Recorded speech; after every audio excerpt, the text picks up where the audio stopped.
Thank you, Pragya. Thank you, Laina. Thank you, Geeta. I have to start by asking you a question. Show of hands. How many of you in this room have used ChatGPT? How many of you haven't used ChatGPT? I think that's a better question. Okay, there is one. Pragya, you have one person to convert. How many of you use AI chatbots in some form every day to ask questions? Wow. Okay. So Pragya, I have to start by asking you, what's it like working for OpenAI, clearly one of the most exciting AI companies in the world. Even kids know about ChatGPT these days. But how has it been working at OpenAI? Absolutely exciting and intense. And I remember when you joined OpenAI, we all went crazy because you were the first India employee. Are you still the first India employee, the only employee, or they've expanded their team here? Well, at the moment, still the only, but you will see a lot of announcements coming up in the next few weeks where you will see that a lot of commitment to India, and we will be expanding our team and we will be doing a lot more here. I think that's also a run-up to just what we announced earlier this week around ChatGPT Go. And, that's our way of saying that we want to be able to build specifically for India and build that with India. And, Chandra, we were talking earlier about how when Sam was here in February, we had a founders roundtable, and really the goal of that roundtable was we wanted to get insights from founders in India who have been successful.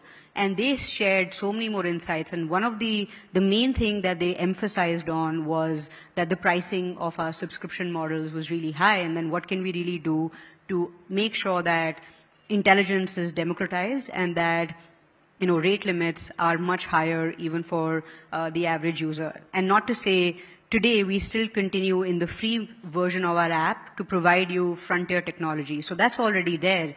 But what can we do for a lot of the popular features that you all use regularly? You raised your hand, you use it daily, and I'm sure often you hit a barrier where it says, that the ChatGPT model says that we'll come back to you after a few minutes or things like that. How can we really increase that so that you can continue to lean on our models for your day-to-day productivity and efficiency? So it's just been incredible, and I think we just want to build for India and with India, and want to make sure that we also take these experiments to the world. And ChatGPT Go was one such feature that we launched. And similarly, we did that with study mode. But just coming back to your initial question, I think it's just been super exciting to be here and to work for OpenAI, and just a company that is shaping the future in many ways. And really my goal was that how can India have a voice in shaping that global technology? And so I continue to stay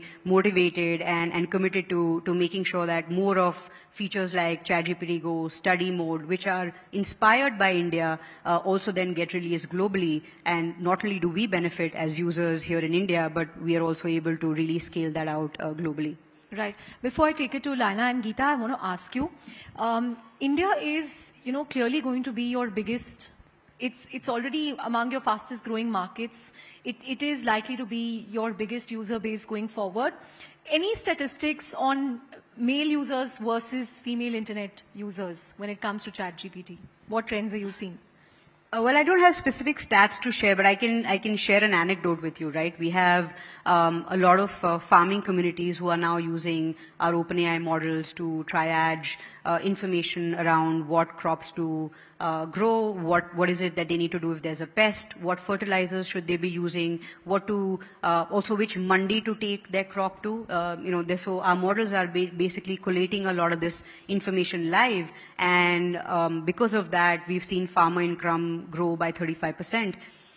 And the bias in you would be like, oh, there'll be more male farmers actually, using our models. But I think AI, just because of inherently the way it is, which is you don't need to type anymore, and you just can speak to the model, and also the multilingual capabilities that it has, which means we're actually seeing many more women now interacting with our technology, interacting with our OpenAI models, and actually also supporting the economic growth that I was just referring to. And I think that's a massive unlock. And we're seeing that in agri societies. We're also seeing that in healthcare, where a lot of the frontline workers who are Anganwadi workers, ASHA workers, all of them are actually using our models both for data collection, for data analysis, And that's simply because, like I said, the natural tendency of us as humans to build connections is not to look down into a phone and start typing, but actually look at you and start speaking to you. And I think just because of the way the multimodality that is there in AI models and OpenAI specifically, you're seeing that more and more women are accessing that information, and therefore a lot of the democratization of digital technologies is really being driven at the I would say rural India, Right. not really at the urban India that we usually see. Right. So she represents, I think, the foundational model layer. But right there, you have Laina and Geeta, who are actually applying AI and in very critical areas of health. So Laina, if you can quickly tell our audience what BrainSight AI does, and then Geeta, you can quickly tell them what Niramai does, and then I'll come back to you for follow-up Sure, questions. absolutely. So a very quick introduction to BrainSight is that we do brain mapping and advanced brain mapping. We are one of 2 worldwide companies doing this kind of work. And with this kind of mapping of the brain, you can actually look at ensuring there's minimal functional loss in surgeries, early diagnosis of dementia, and the only possible body-based marker for psychiatric disorders. So that's broadly what we do. Over to you. Yeah, hi. At Niramai, we've actually developed a new method of detecting breast cancer where AI is the game changer, where actually we converted temperature maps to a cancer health report automatically using 20 different machine learning algorithms. And so you just use a simple thermal camera, which looks like one of these cameras out here, measure the temperature variations on the chest. We measure about 4 lakh temperature points and convert that into vascular patterns, thermal patterns, and new biomarkers is something that we are able to extract from there and instantly say whether there's an abnormality or not, what is the probability that it's actually likely to be malignant, and also in order to enable follow-up, where is the likely problem, so that you can have an ultrasound or some follow-up diagnostic so that we can have a confirmatory diagnosis. That's amazing use case. Cancer as well as brain mapping. I mean, we keep talking about AI use case, and you have 2 use cases right here. And I think they've been at it even before ChatGPT and generative AI became so mainstream, right? But I have to ask you, how many hospitals are both of you working with? Are they open to, you guys using AI models to diagnose all this? Are the doctors a little scared? What if there is some hallucination happening there? Right. So we work in over 80 hospitals in India right now, which includes all the big names. In terms of doctors actually care about the clinical outcomes. And so the fact that we are able to give them clinical answers, which other technologies today was not able to do, is what matters to them. So to give you a very quick example, a lot of the times, patients, when they go in for a surgery, be it a brain cancer or like a Parkinson or whatever it might be, it's very hard to predict after the surgery whether the patient will still be able to speak, whether the patient's attention span has changed, all of those things, right? And there are existing technologies which are very difficult to do, but when you use AI on structural and functional connectivity of the brain, with like just a 7-minute scan of the patient, you're able to give these answers. So suddenly the doctor is able to make better decisions about how he's going to approach the surgery, how he's going to do a diagnosis of the patient, how he's going to help his psychiatric symptoms of the patient. And that's what this AI really helps him. Yeah. Right. Geeta, what's been the track record in terms of accuracy for Yeah. Niramai? Sure. So currently we are in over 300 plus hospital locations in almost all states in India. Our Make in India product is now used in 20 plus countries. Wow. So A that's round of sort applause for that. Thank you so much. And what's very interesting is that we do have 39 granted patents, which means like really, really unique solution. So obviously along with that comes challenges in getting accepted by the clinical community. So it took us quite some time. And one simple mantra, and only mantra that works, is scientifically proving that it actually works, right? How do we do that in a blinded fashion, make the person take up a test and then give the result, and the same person goes and does the existing multiple methods that exist, because today mammography, for example, doesn't work on young women, does not Yeah. work in dense tissue and so on. So make the person take our test, the same person takes mammogram, ultrasound, and if required biopsy, and compare it at the end of the study after 500 patients, 1,000 patients, and so on. So we had to do multiple such studies to get that, adoption within the hospital community. Not only that, because it's extremely portable, just like these cameras, as I mentioned before, we can also do outreach, right? If women are not coming and doing their tests in the hospital, we take the water to the horse, right? We go to the offices, employee companies, we just take a small conference room, do the screening in the conference room, go to rural areas like Pragna was saying, right? That's where, there's a huge gap of late detection, high mortality, right? So that's where as well we can go. So talking about sensitivity, specificity, we decided that this could be, essentially the first ever test that everybody takes, and only if this is positive, then we need to send them to higher infrastructure, right, other medical imaging methodologies. So it was important for us to focus on high sensitivity, that is reduce the amount of false negatives, if possible, don't miss any cancer. Yeah. So that has been our aim, and we are pretty much over 95% sensitivity in most past studies that we have done.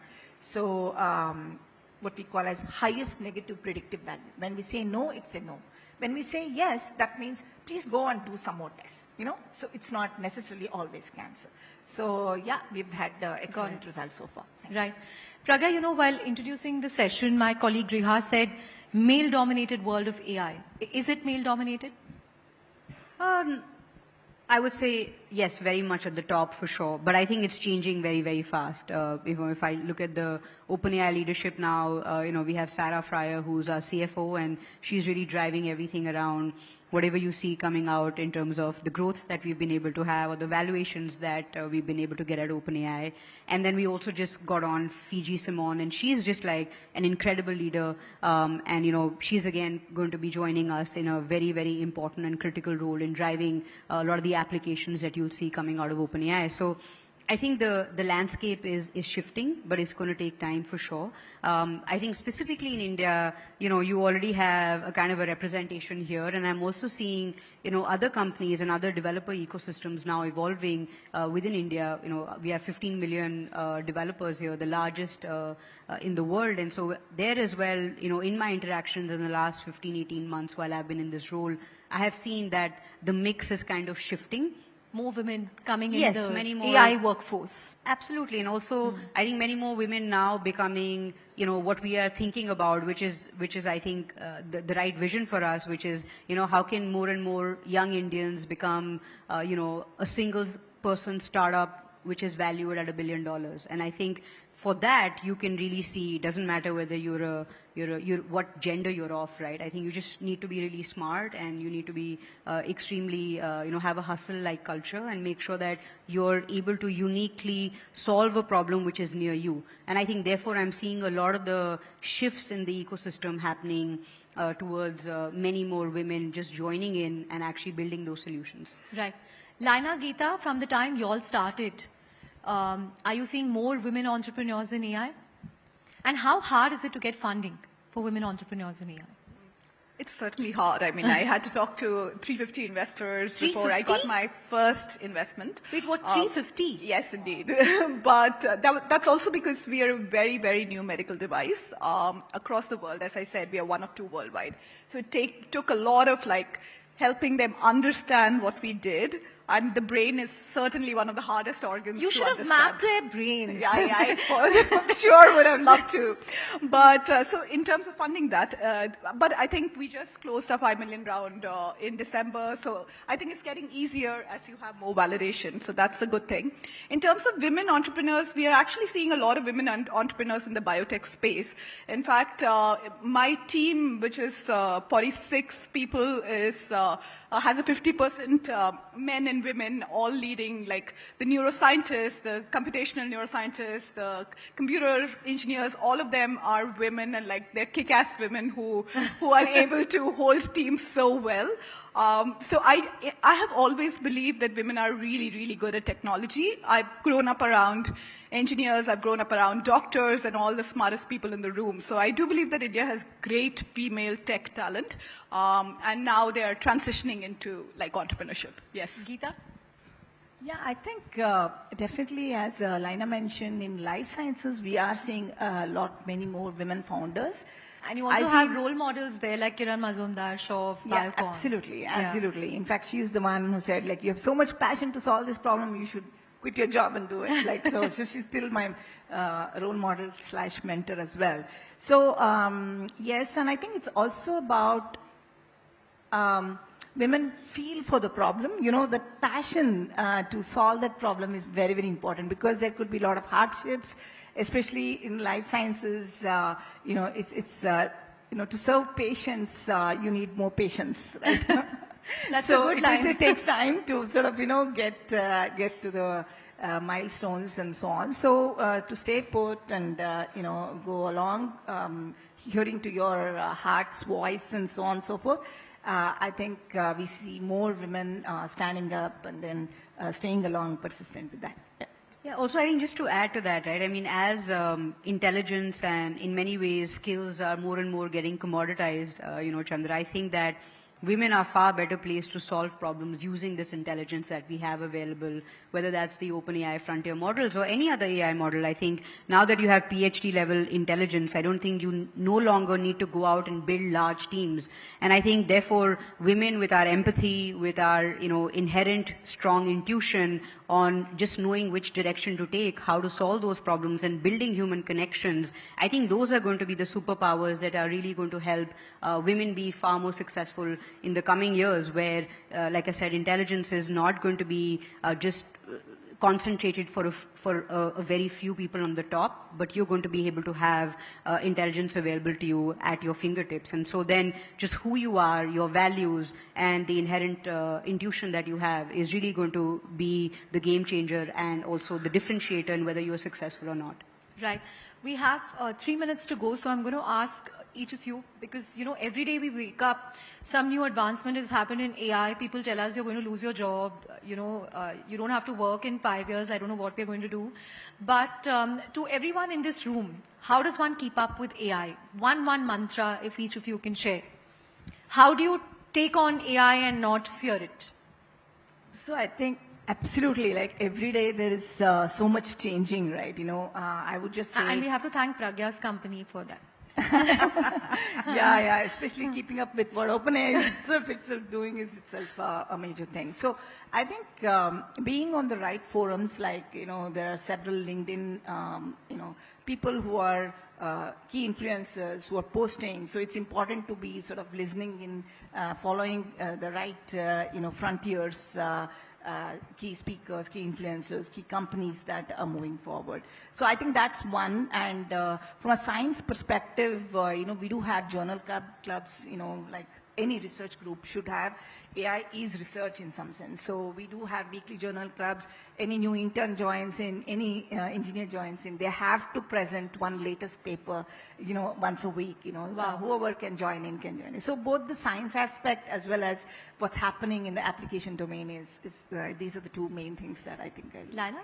I personally think that if you're not a techie, it's very hard to want to adopt AI, in which case you should be the domain expert, and which means that you know more about the problem than anybody else.